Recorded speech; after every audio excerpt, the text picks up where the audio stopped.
I live in Oak Park. That's a suburb. They probably figured that out.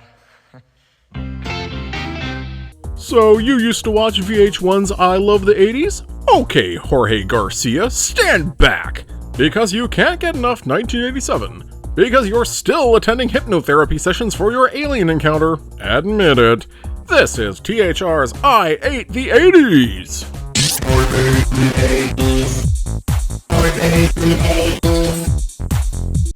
Kids, gather round and let me tell you a tale of the good old days.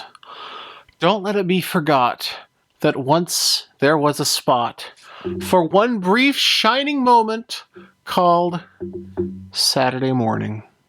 When I was a kid, I thought Saturday morning was an institution. It had always been there, it would always be there.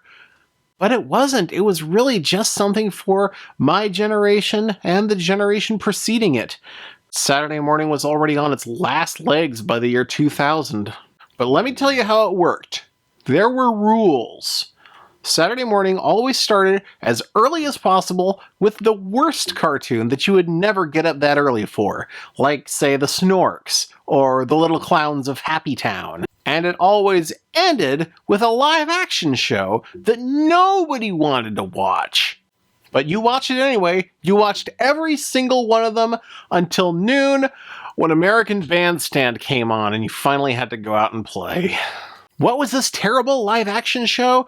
Everyone up, everyone in. For me, it was Zoobilee Zoo. Come along with us to Zoobilee Zoo. Zoobilee Zoo was, as far as anyone can tell, some sort of way of keeping Ben Vereen off the streets, since he was known for getting hit by cars, while simultaneously demonstrating to the nascent Cirque du Soleil what to absolutely not do.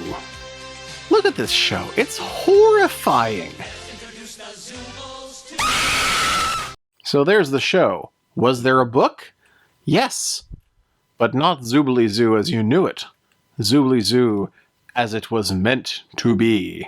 I mean, it's not great art, but look how much more appealing these cartoon character versions are than the hideous... you can't even call them fursuits, because fursuits look better. One bright morning, the magical Mayor Ben was sitting on his balcony and looking out all over Zoobilee Zoo when he heard singing. Catchy little tune. That must be what's that? What's what? And indeed it was, for just down the way, what's that? What's what? Kangaroo was in her... Oh, okay. Very confusingly, this kangaroo's name is... What's that?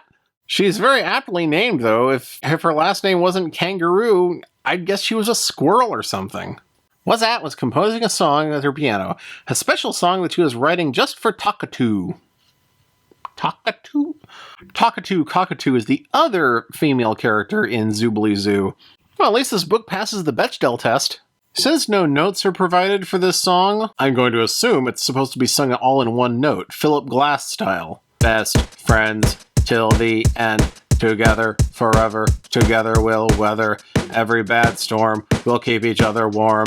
On a scary night, we'll hold each other tight, we'll share the good times too, together me and you, till the very end, my fine feathered friend. Till the very end? Wow! I was not expecting a Zoobilee Zoo book to even touch on the concept of death. Of course, what's that? Why is she called What's That anyway? That's not something I really think of having to do with kangaroos. Maybe she's always doing that thing of, what's that on your shirt? She grabbed her kazoo and hurried out the door. That's a pretty elaborate kazoo. When What's That knocked, Talkatoo burst through the door. Oh dear, it's you. I thought it was Bravo. I'm so late. Must hurry. So, two things we can learn about Talkatoo Cockatoo. One, she has a problem with spoonerisms. And two, she is incredibly thoughtless toward her best friend. What the hell?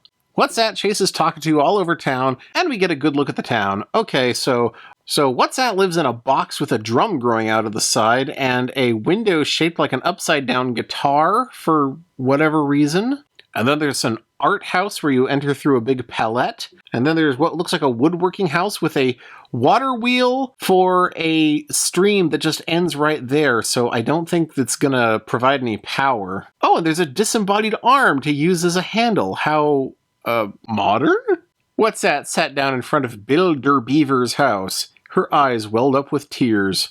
Just then, Bill Derbeaver walked by. Why, what's that? What's the matter? Talkatoo doesn't want to be my friend anymore. She wouldn't even listen to my new song. She must not have understood what you meant. She must not know you wrote a special friendship song. Oh, she knows. She knows. When What's That arrived, Bravo and Cockatoo were pacing back and forth on stage. Bravo was throwing his arms around and gesturing wildly. It needs something else, he said. It needs something more.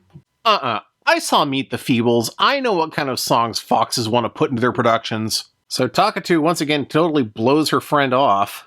When the jerk fox backs her up on it. And then they go back to doing nothing. You know, if this book makes What's That out to be the one who's in the wrong, I'm going to be mad. So they decided to play the song anyway, just outside the stage door. What's That on her remarkably flute-like kazoo? How is she going to sing the lyrics if she's playing a wind instrument? And Bill accompanying on Piece of Tin. So naturally, Cockatoo comes out to complain about the noise. None of the Zoobles can quite remember exactly what it was that happened after that. But they do remember that What's That really lost her temper. Cockatoo, you're just a big old feather duster! Whoa, she used the D word and the F word in one sentence. Meanwhile, Bravo Fox, who stood off to the side, didn't even hear the shouting. What's that, my dear? What a charming little tune. We won't write just a play, we'll write a musical, and What's That can help. You know, if only one person in the party has any musical talent, she's not helping write the musical, she's writing the musical. All the rest of that week, the 4 Zoobles worked on the project. All the other Zoobles came to see the new musical, which Bravo Fox called Best Friends. The story was about 2 good friends who fight but then make up. So what was the original play that was so consuming the bird about? Did they just completely drop the rest of the book? Hey, all the other Zoobles came, including Salvador Lion and whatever kind of animal Mayor Ben is, and some sort of animal that enjoys camping? Bivouac bear, I don't know. And then, oh, that's the end. There's a bunch of activity pages at the end. Make up a story to go with the pictures. Doot dee doot dee doot dee doot dee doot. It's the severed head from 7! Best friends till the end. Together, forever, together we'll weather every bad storm. We'll keep each other warm on a scary night. We'll hold each other tight. We'll share the good times too. Together, me and you, till the very end, my fine feathered friend.